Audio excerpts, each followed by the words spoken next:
প্রিয় দর্শক, আসসালামু আলাইকুম। ঈদের ছুটিতে বাড়িতে গেলে আসলে গৃহস্থালী অনেক কাজে জমে থাকে। সারা বছরের কাজ আসলে টুকটাক করে করতে হয়। তো আমারও গৃহস্থালী কিছু কাজ ছিল, গড়ের কাজ ছিল।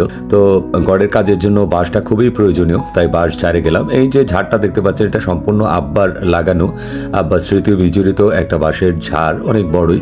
তো গিয়ে দেখলাম যে ওখানে ছোট ছোট বাঁশের যে গেই, সেগুলো প্রচুর পরিমাণে জন্ম নিয়েছে। আর আপনারা যারা গ্রামে বাস করেন তারা জানেন যে বাঁশের গেই যখন জন্ম নেয় তখন সেখানে মাটি দিতে হয়। তো ইতিমধ্যে আমার মাও আমার পিছু পিছু চলে এসেছেন, কখন আমি বুঝতে পারিনি। তো এসে দেখলো যে আমি কাজ করছি। তো মা যেহেতু এই সমস্ত কৃষি কাজ সম্পর্কে অল্প অল্প নলেজ রাখেন, তাই তিনি আমাকে বিভিন্ন পরামর্শ দিচ্ছিলেন।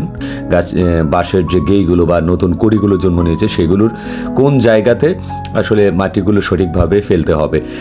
তো এই প্রচণ্ড তাপমাত্রার মধ্যেও আমি আমার কাজ শুরু করে দিলাম। যেহেতু বাঁশের নতুন কুড়ি জন্ম নিয়েছে, সেগুলোর গোড়ায় সঠিক পদ্ধতিতে এবং ভালো মতন মাটি সরবরাহ করছিলাম, যাতে করে বাঁশের যে কুড়িগুলি সেগুলো সঠিকভাবে বড় হতে পারে। কেননা বৃষ্টি আসলে পরে সে মাটিগুলো কেটে যাবে এবং গাছের গোড়া দুর্বল হয়ে যাবে, সেই সাথে বাঁশগুলো বড় হতে পারবে না, সেটা একটা প্রতিবন্ধকতা সৃষ্টি করবে। তাই প্রচুর পরিশ্রম হচ্ছিল, আসলে প্রচুর পরিমাণ ঘাম হচ্ছিল। আপনারা তো ইতিমধ্যে জানেন যে গত 7-8 দিন ধরে টেম্পারেচার অত্যন্ত হাই ছিল। এই প্রচণ্ড গরমের মধ্যেও আমি অক্লান্ত পরিশ্রম করে যাচ্ছিলাম যে বাবার স্মৃতি বিজড়িত বাঁশের ঝাড়টাকে যাতে রক্ষা করা যায়।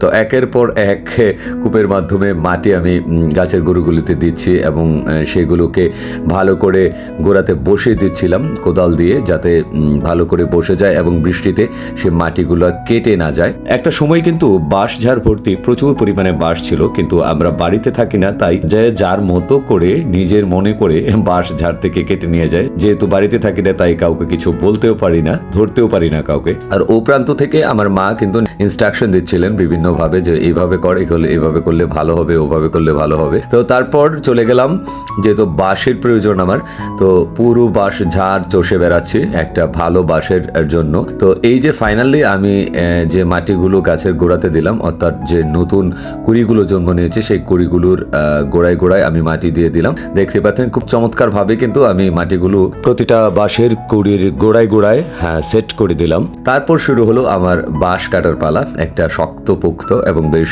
বয়স্ক একটা বাঁশকে বেছে নিলাম আমার ঘরের কাজের জন্য। খুব কষ্ট হচ্ছিল এই গরমের মধ্যে একা একা বাঁশটা টেনে বের করা। যাদের বাঁশ ঝাড় থেকে বাঁশ কেটে নামানোর অভিজ্ঞতা রয়েছে, তারা নিশ্চয়ই জানেন যে খুব কষ্ট একা একা বাঁশ ওখান থেকে কেটে নামানোটা। তাই আমার এক কাজিনকে আমি ডাক দিলাম যে আমাকে একটু হেল্প কর। সে এই প্রচন্ড গরমের মধ্যে আমাকে হেল্প করছিল। সে আবার এই সমস্ত কাজের মধ্যে বেশ পারদর্শী। তারপর দুজনে মিলে বাঁশটাকে ঝাড় থেকে নামিয়ে সোজা বাড়িতে নিয়ে গেলাম। প্রিয় বন্ধুরা, কাদের কাদের এরকম বাঁশ ঝাড় ভিত্তিক অভিজ্ঞতা রয়েছে তা আমাকে কমেন্টের মাধ্যমে জানাবেন।